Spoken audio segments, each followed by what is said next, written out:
Hey everyone, so this is an introduction to biopharmaceutics and nanomedicine lab.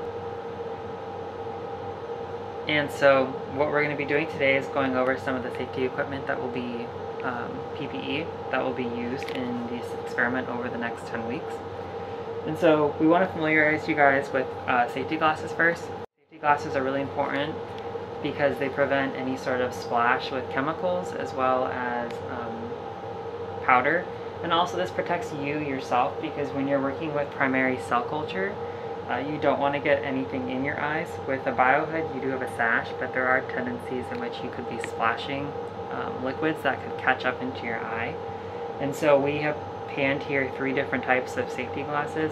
When you're dealing with anything that could deal with a lot of splashing or, intense organic synthesis, I would recommend these. If you're dealing with bench work that maybe you won't have as much issue with like splashing, I would deal with one of these 2. Kind of just depends on your preference, and also these are adjusted so if you have glasses, you can wear your glasses underneath them.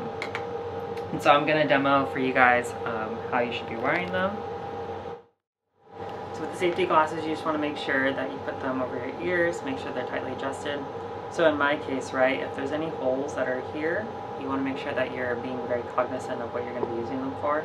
And also, because we are in the time of COVID, we are wearing face masks to prevent any sort of sickness to individuals that we're working with, as well as protecting ourselves. And so next, I'm going to be talking about gloves. Gloves are going to be used to protect yourself as well as anything you're dealing with, so corrosives or flammable liquids, or as well as oxidizers.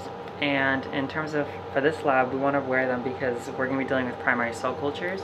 So we don't want any sort of bacteria, viruses, anything that we have on our hands to get into the cell lines. So you have between 1 of 2 types, either latex gloves or nitrile gloves.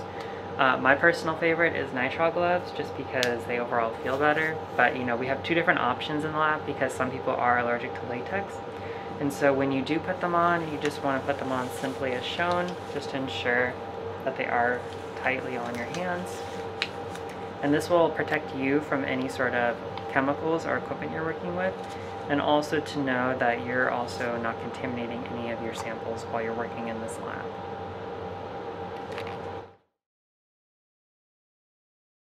Okay, so as you can see here, we have lovely assistant wearing our barrier lab coats.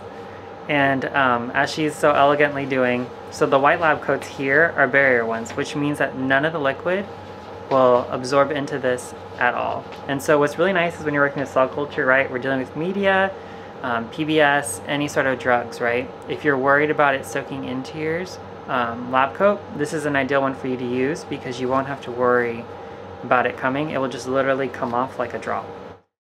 So this is the flame resistant lab coat, as you can see being worn by our model over here. So flame resistant lab coats are very slimming and very stylish, as obviously compared to the the white barrier lab coats. So with these lab coats, they're actually very helpful because they're flame resistant, which means that if there is a fire, you will not catch on fire with your lab coat on. But overall, when you're dealing with a blue lab coat, what's actually very helpful is in organic synthesis, right? We're dealing with combustible reactions or dealing with other chemicals that are likely to be flammable or solvents. A barrier lab coat is actually very helpful because it prevents you from hurting yourself. And so when we're dealing a lot of like benchtop work or work that doesn't require primary cell culture, a lot of times we'll be using blue lab coats because this will ensure that we're protecting ourselves from harsh chemicals as well as potential for some sort of combustion reactions. Okay everyone, so one last rule we want to remind everyone is you should not be eating or drinking in the lab. Eating in the lab is definitely not an ideal situation to be doing. So obviously I'm confiscating her protein bar. So when we are in lab, things we want to keep in mind is this is a very sterile place. We don't want to have any sort of water. You need to cap your water bottles and they need to place in your cubby as displayed, or they can be placed out in the hallway and you'll be able to drink them in between breaks. Also, when we are working in a lab, you are not allowed to use equipment unless told to by a TA. You want to make sure that you're taught correctly on how to use it. A lot of the equipment is very expensive, and so we want to make sure you're trained well before allowing you to operate it solely. So if you are interested in seeing how the equipment is done, please refer to our lab equipment video for more details on that. But overall, when you are in a lab, just make sure you're very cognizant of what you're doing, what's going on. You know, you're creating an environment where, you know, others are learning as well as you're paying attention, because ultimately this is to your benefit.